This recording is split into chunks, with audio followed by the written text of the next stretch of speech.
Well, we're almost to the end. We have one more set after this for the 6930 to 6939. But I can safely say this is the first time I've ever built this set. 6938 Scorpion Detector. It is Explorians. Some people's not favorite theme. It's not my favorite theme, but it is I always thought it was a pretty cool theme myself. Not my close to the, whatever, anything pre-Blacktron 2 is better. But I didn't mind it. I didn't mind Explorians. I didn't buy, I did not buy any of these sets off the shelf. Guaranteed. I was in my dark ages of buying in the mid-90s. I sporadically bought a set here and there, but overall I had a moratorium on buying new Lego. I got lots of used Lego during that time with garage selling and all that stuff, but I did not buy any new sets, so I did not buy any Explorians off the shelf. But I've built a few Explorians over the years, and just to see if I liked it, and I didn't mind it. I thought it was a unique, well, they're all unique, which makes them not unique. They're all very different. But Explorians was fun because they're scientists. I mean, M-Tron was supposed to be science too, but M-Tron's gimmick was the magnet. Explorian's gimmick is the science. And they're looking for fossils. And the fossils come in the shape of this. And then what you do is you get this thing, and then you go underneath the detector here, because you got the red and the blue, and then the trans red will show you one thing, and the trans blue will show you something else. Kind of neat. Kind of a neat gimmick. And they're magnetic too, so the stickers are magnetic, which means you can pick them up. So it kind of has a little bit of a M-Tron vibe to it. The other thing was kind of unique, was the color, the white and black. Now, overall, the Futuron also had white and black and trans dark blue, as you can see. So this had a lot of throwbacks to Futuron, and if you've heard me rail about this before, but Futuron's not my favorite. It's not, but in the end, Explorians is a lot like Futuron, except newer, updated. And a lot more gimmick, and lots of trans neon green, which it's just cool because, again, M-Tron, Blacktron 2, and Explorians came with lots of trans neon green. It's like they didn't want to invent any other new trans colors after this. So anyway, the 6938 comes in 197 pieces, so less than some of the other ones we've done in this series before. Comes with 2 figs, came out in 1996. So I was very well into my 20s at the time. I was almost 30 when this came out.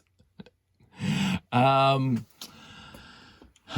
will say it's if we're going to do a comparison to wheeled vehicles, the Blacktron 2 is utterly fantastic. So this is not close to that. There's not many wheeled vehicles that are, there are better wheeled vehicles than the Blacktron 2 set that we just reviewed right before this.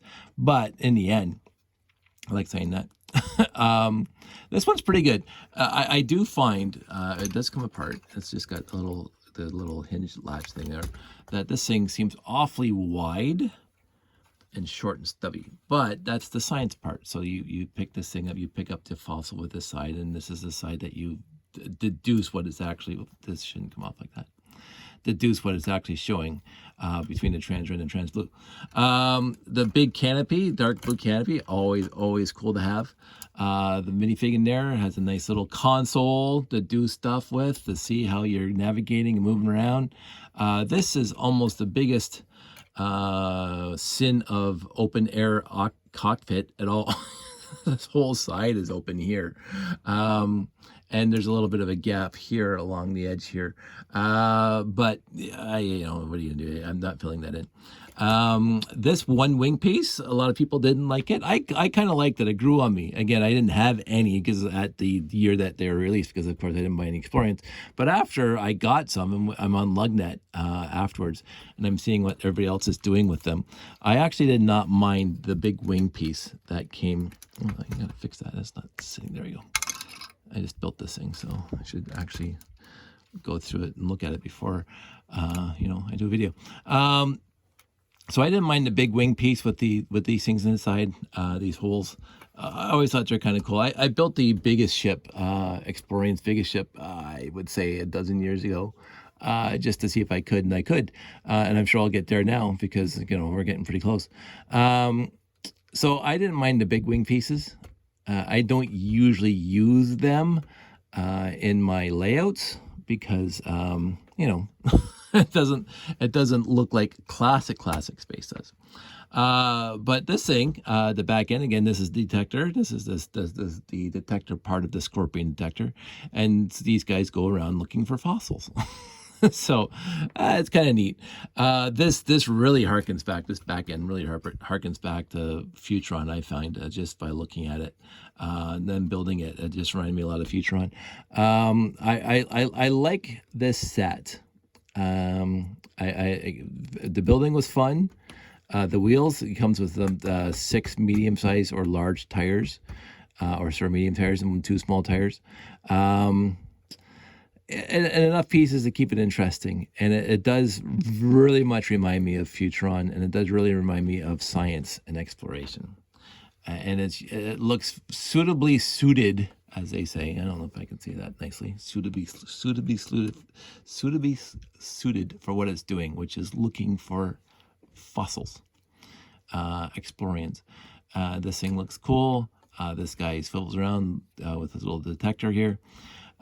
These things do some sweeping, mine sweeping, or fossil sweeping, and picking things up and deducing what they're saying. Now, these little this is gonna come off. These little utility tools on this arm here on both sides. I don't know if they're supposed to come off. I didn't read the directions. That looks like they're supposed to stay on. That's okay. In the end, 2 figs, good pieces, good parts pack, and a nice gimmick for science exploration. I'm not going to complain about this set at all. I'm glad I built it, and I was not disappointed by it at all. I know I saw it in the stores back in the day. I didn't buy any Explorians back, as I said before, but I'm happy I'm building them now, and I've always liked the theme. Again, my peak or my end state, I was just trying to think about this, was Blacktron 2, is where I really stopped buying off-the-shelf space sets. And it wasn't until the RCX came out that I started buying in the store again, really, which means I missed the space shuttle, and I went into that story at the time. So everything after Blacktron 2 is basically new to me. I've built some of the sets from my collection, from the Avid collections that I got from garage selling and stuff. But overall, I haven't built hardly anything after Blacktron 2. And I'm having fun doing that. So I'm actually going to wrap that up. That's a nice, quick, easy one. 8 minutes. I don't think I have anything else to say about this set. 6938 Scorpion Detector Explorians, 197 pieces, released in 1996, a year before I turned 30, and I'm happy I built it today. It only took me all this time, 25 years to build it. It's what happens sometimes. So I'm going to go to bed now. It's late, and I have to go to work in the morning. And what did I want to talk about? I don't want to go off on too many tangents because I do want to go to bed. But I was watching a video today on YouTube where Lex Luthor from Smallville, I can't remember the actor's name, but he has his own YouTube channel, and he's interviewing Superman, Tom Wheeling, I think is his last name. And they're still best friends. They're really, really good friends, and they talk to each other a lot. And he has a YouTube channel, and they were talking about when you're in disaster mode, or if you're in survival mode, shall we say. That's the word they use. If you're in survival mode, you don't have the luxury of being in creative mode. I really, really understand that sentiment. Over my life, there has been a few times, it's just not like worldwide disasters, and this pandemic was not too much for me. Personally, I'm pretty much a homebody anyway, so telling me to stay in my house for a couple of weeks really, that's not a punishment for me. Um, but it does wear thin after a while, and there's been a few times in my life, in my personal life, where there's been personal crises, where I was in disaster mode or survival mode, trying to get to the end of the day without losing it. And so I understand that you cannot be creative when you are in survival mode, because you're too busy trying to survive, trying to take the next step. If anybody out there is like that, I'm not a psychologist. There's this help guru by any stretch of imagination, but there's help out there, and blah blah blah. Absolutely seek it out if you need some. My point is that there are various states. There's a scale of being 100% fantastic, and I don't think anybody's 100% fantastic. You might think you are, and you're pretty close. And there's like 0%. My whole world's crashing down around my ears. There's a range. There's a wide range of everything in between, and the pandemic weighs on you, weighs on your mind. You're gonna get sick. You get COVID. I get two shots. The world's saying on a daily basis about this, that, and the other thing. So your brain is constantly in the background thinking about this stuff, and that is quote unquote survival mode. But if you can relegate it to the back of your brain, in the sub processes, as they say in computer, so you can focus on doing what you want to do. That's what I've been doing, and I would say I'm not. When I've been doing these videos for the last couple months now, doing this whole range 6800, I was just inspired to do it. But it's I won't say it's thoughtless, that's not the word I'm looking for, but it's quote unquote a brain dead activity. Like, I'm just following the directions, the directions over there on the computer. I gather the pieces as Puron shows me, and I build it as the other website tells me. So I don't have to be quote unquote creative. I just have to paint by numbers, basically, is what I'm doing. And yet I'm enjoying it because, again, I'm building a lot of sets I've never built before. And I am a classic space fan. And again, in this context, classic space goes from 1978 to 1999. Instead of from 1978 to Futuron. And so I wanted to do this for a long time. And the pandemic comes along, and I'm a homebody anyway, so I got a collection behind me that just makes me happy. Yes, I can spend the time sorting and making my collection better, but it's not depressing. It's just boring. So I wanted to do this, and I've been doing it. And so this is me kind of on the not on the fence between survival and creative. But I don't have enough mental strength, shall we say, to go into creative and modifying that layout and doing all the changes I want to do. I do have a whole litany, a whole list, a whole bunch of things I want to do to the layout, which would be a perfect time to do it in the middle of this crisis. And yet I've been procrastinating on that by doing this because I am having fun doing this. And so I appreciate straight up the feedback that I get from you guys out there, my close friends who are watching these videos, because again, I've mentioned numerous times, it doesn't matter how many subscribers I have, 2 or 200 or 2,000 or 2 million. That would never matter to me. I've been on YouTube, as I said, since YouTube started, and I have far less subscribers than most other people. But I know who they are, and that makes me happy because it's a comfort in family, it's comfort in shared experiences, it's comfort in I'm going to do a show, and some of you guys are going to show up, and we're going to talk, and you're going to say, "Hey, Dave, that video that you did about 6938 Scorpion Detector, you're blowing it out your butt because it's such a great set," or "Oh, the set sucks," and we're going to have a discussion about it. It's going to be awesome. So I look forward to the day when we're back in public sphere or doing Lego dinners in Toronto, which I really miss because, again, I'm a homebody, but I do like my outings. I've been doing the Lego dinner since 2000. For 20 years, we were doing Lego dinners in Toronto, the second Friday of every month. And for the last year and a half, almost 2 years now. Or yeah, we have not had Lego dinner, and it's like, wow, my once a month Lego dinner, and it weighs on my mind. So again, that kind of moves the scale back towards survival mode. I'm not doing, because of the worldwide pandemic, I'm not able to do what I want to do or feel comfortable doing. It's like nobody's ordering me not to do this right now, but I'm not comfortable going out into the public sphere, and putting, quote unquote, my life at risk, even though I have those facts and blah blah, so it's the rest of my family. But I don't want to willfully put myself into any place where I'm going to cause or may cause harm to me or others.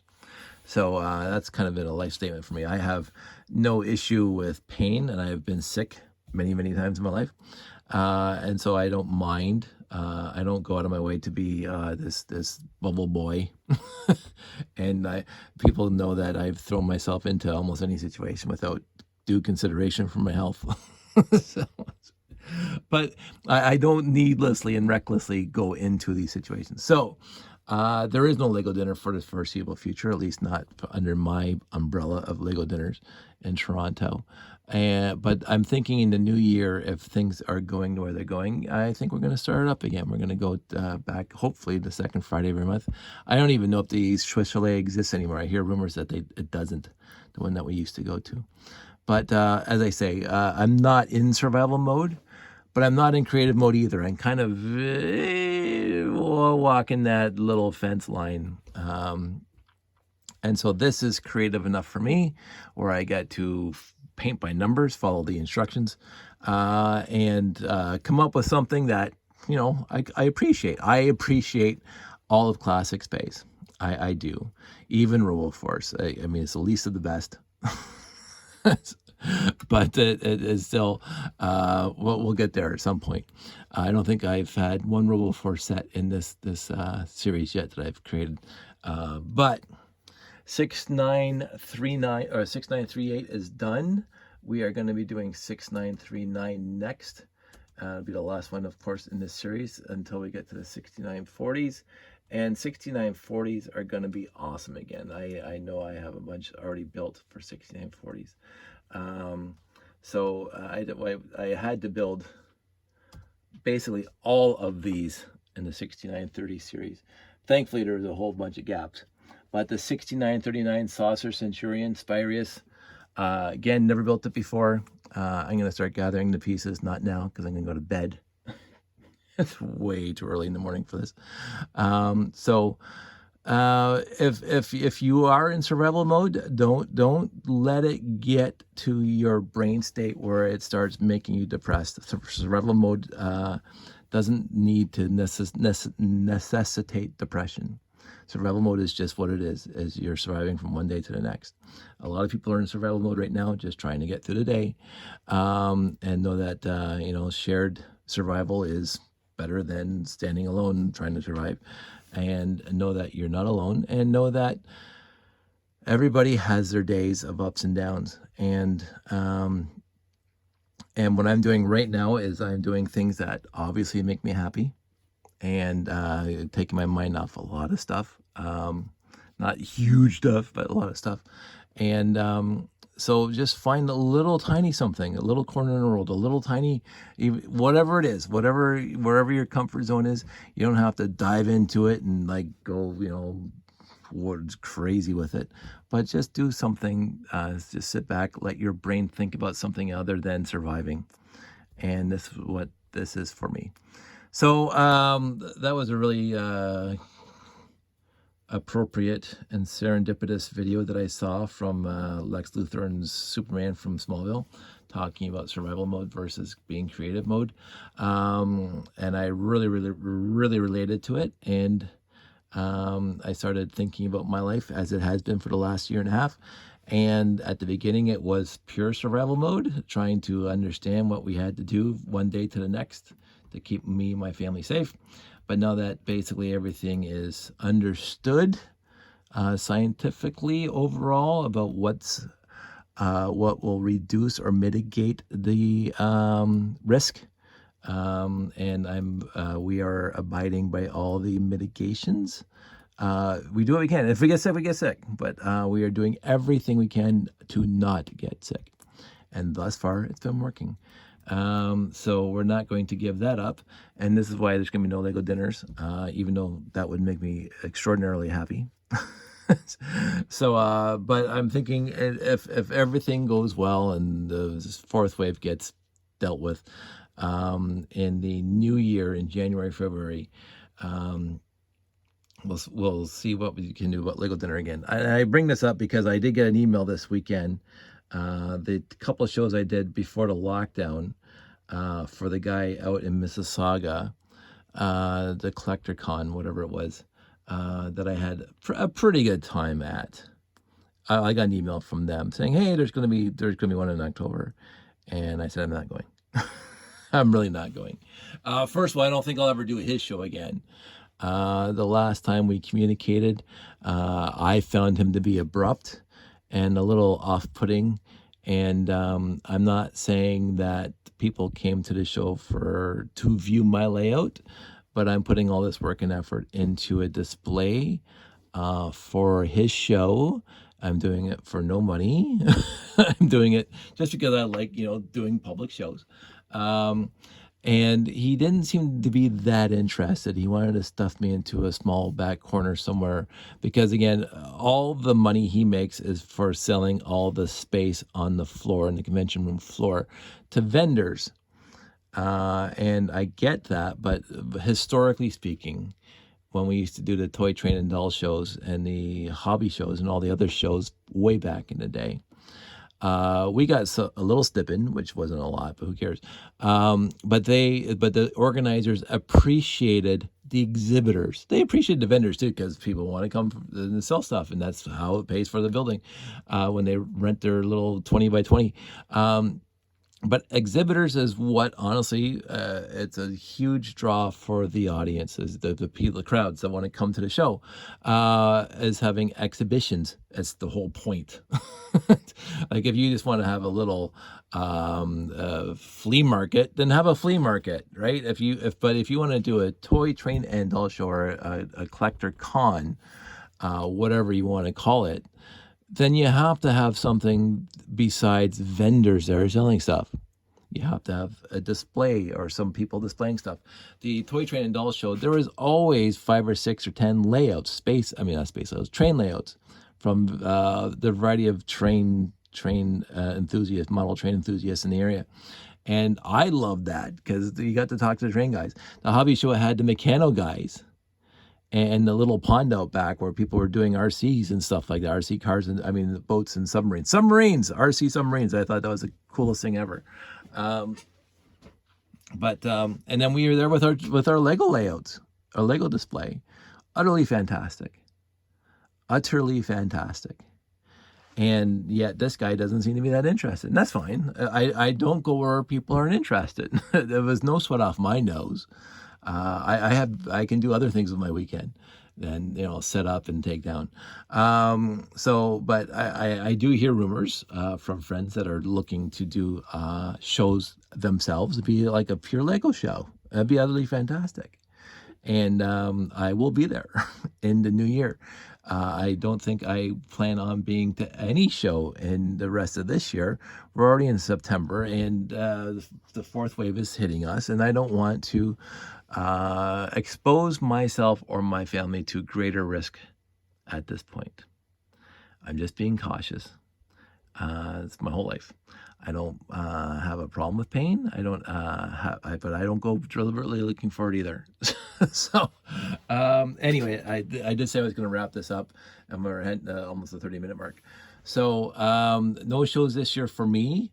If somebody else has a show this year between now and the end of December, and they're a good friend of mine, I will seriously think about it.